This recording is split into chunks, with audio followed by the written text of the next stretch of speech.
Morning chaps, I've come to do another test shave. This one is with the Puma, which I resurrected only yesterday.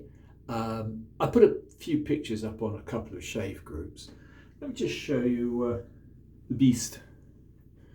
This is now, as you can see, in pretty spankingly good condition. It's been honed on Gary's very small Ardennes coticule. I presume it's Ardennes. How fascinating, because I've also got, allow me to show you. Now this one is again a very high quality Puma. This one was my very first Puma on a coticule edge. And this one was done in end of October of last year. I've had about half a dozen very successful shaves from it. So, point being today, this was on my other larger coticule from Gary, and the one I've just resurrected was of course on his very small one. So we shall see if there's a difference, because they're both Puma steel, they're both of the same period. Just a little word about hanging hair tests. You probably can't see this. Oh, yes, you probably can. There's a hair, there's a razor. Let's see if we can. Oh, beautiful, absolutely beautiful. Remember, you've got to do it on both lengths of the hair. So that's one length. Let's see if I can get that. Can I get that in frame? Probably not. Let me try again. Yep, pinging beautifully. Turn it around the other way, what's left of it, and we'll see if we can get that to ping in the opposite direction. There's a slight difference in pinging as well. Let's see now. Yep.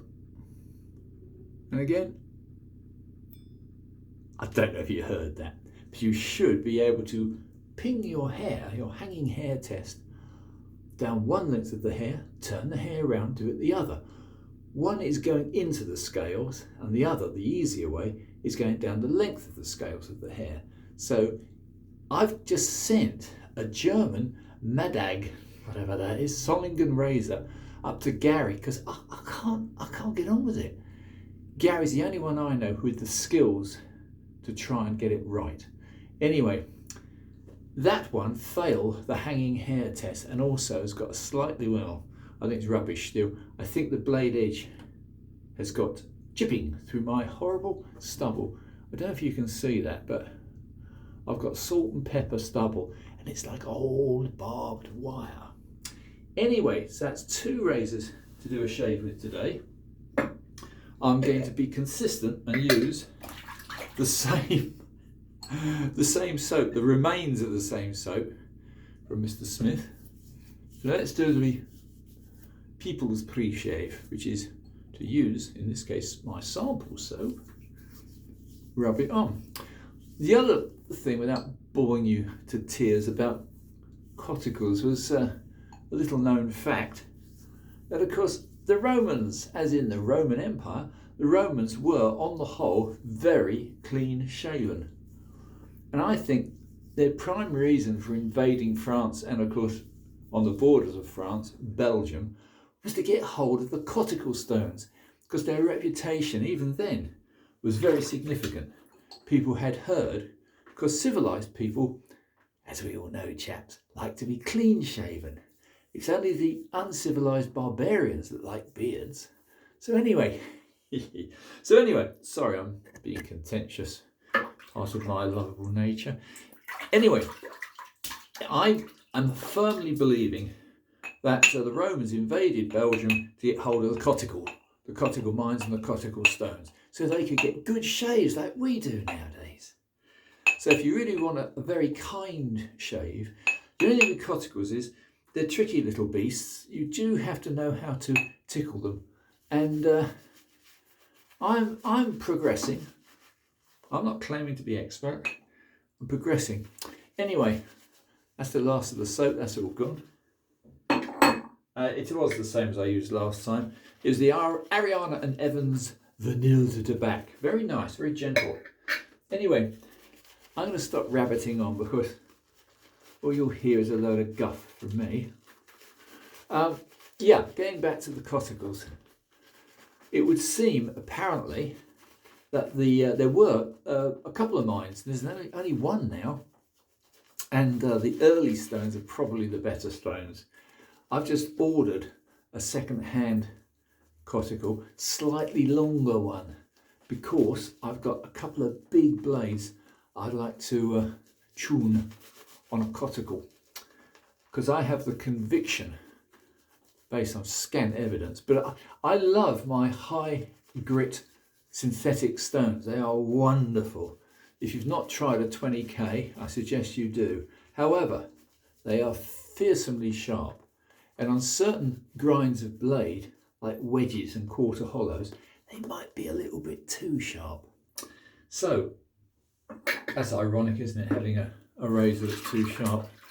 The other thing to mention before I get on with the shave was our good friend Matty Lindholm. I watched his wonderful video only yesterday, and he touched on a subject which most of us don't touch on, which is the most delicate thing in the world is the razor's edge.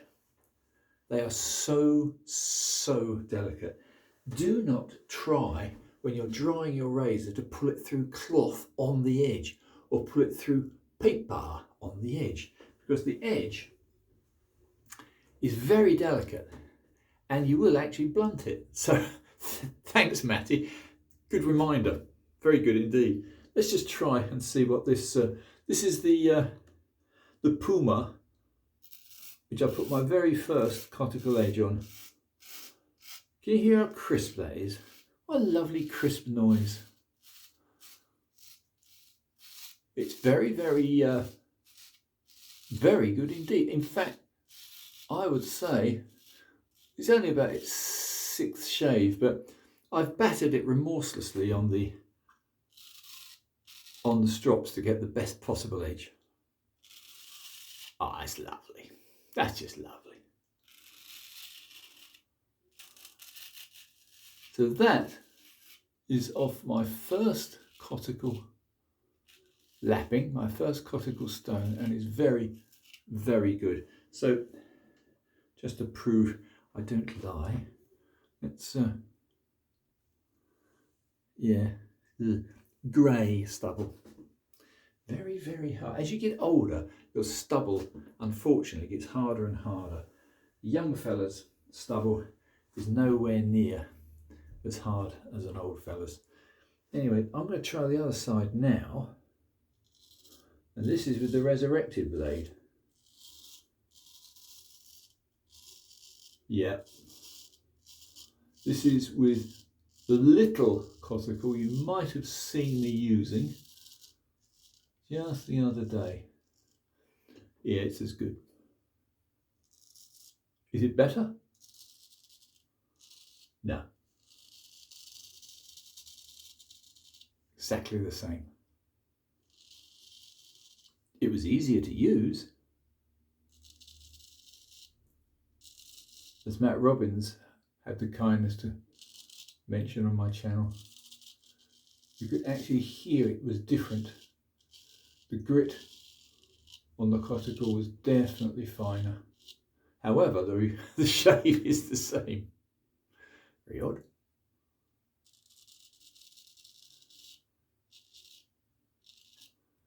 Yeah, that's good. The other problem with making comparison tests, which is what I do, is you do find you must be consistent even with your lather. If you were to use a particular soap which perhaps aggravated your skin on a previous occasion, then it's not wise. So I'm using exactly the same soap. I've used exactly the same stropping technique, exactly the same stone progression. The only difference being I used the little coticle stone on one, on this one, and the big coticle stone or the bigger coticle stone on the other one. And so the consistency should be pretty much the same. So stropping wise, yeah, I do find you do need to strop longer not necessarily harder, but longer on a coticule. The edge is under a microscope a little tiny bit more ragged. And of course the stropping straightens out the little teeth. So you do need perhaps a little bit more than on a very fine synthetic edge. On a fine synthetic edge, 25 laps on canvas, 20 on leather, and you're good to go. Obviously you do need to lap a lot more straight off the stones. So these now won't need very much lapping in the future. A little bit of wet, courtesy of Jacques. Do need to, I'm not in South Africa, I'm in Poxy, England, which is really wintry January, and I hate it. So I'm not in a very warm house. I don't think this is going to suddenly dry out, this lather, but it is a point if you keep it nicely hydrated. If you keep it too wet, this is something you don't often hear mentioned, if you keep your lather too wet, it'll actually run down your fingers and you will then slip with your razor and cut your head off. So not a good idea. Let's go back to Old Faithful here. This is such a pretty razor. And it's an early one. Oh, it's a Latter Jungen Sohn. Oh, Rolls Royce. Latter Jungen Sohn. Very early Puma. When they've got that on them, they're early. And the little Puma sign, if you can see that, is within a box, a cartouche.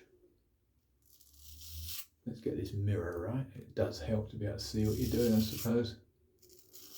I'm not boasting, but you can shave perfectly well without a mirror, but I don't. So there. See, it's beginning to dribble. Not good. Not in my opinion, anyway. Let's do it across the grain.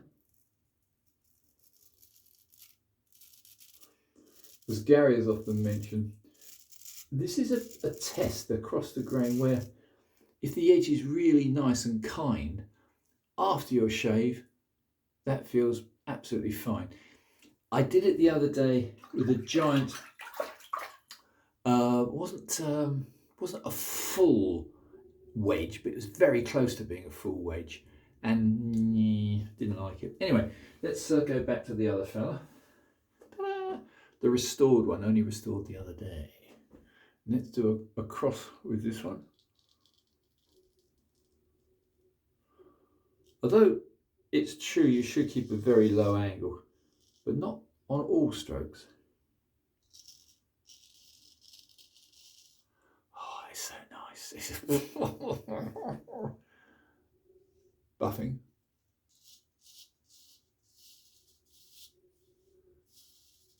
Yeah. These are good razors. You can't tell Puma very much about making good razors, and they're still not very expensive. I consider them within the German field to be up there with the very best, and they're not that expensive, but they didn't make very many big ones and I want a big one. However, Anthony has a nice big Puma. Yeah, this is a superb piece of steel. Well worth resurrecting. I'm going to have to cut this video short because I have a friend, a lady friend in Morocco, who I can see on the screen is messaging me.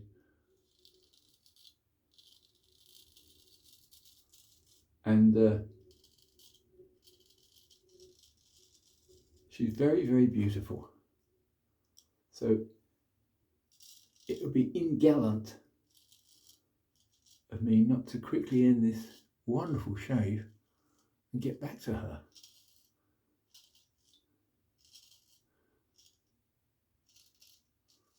Oh, that's nice. So, chaps, I'm going to call that a day. Don't really need to do much more. Yeah. Puma, very good steel. Coticles, very kind. Got to know what you're doing within a little. Anyway, chaps, I'm not going to bother wasting any more of your valuable time. We've done 15 minutes already. 2 Pumas, one on a larger, earlier in the year coticule, still holding its own perfectly. And this one, restored from the dead, or the very nearly dead, with pitting on it. I will do a future video showing how to remove pitting and how to restore razors, but at the moment, let's just say that's enough.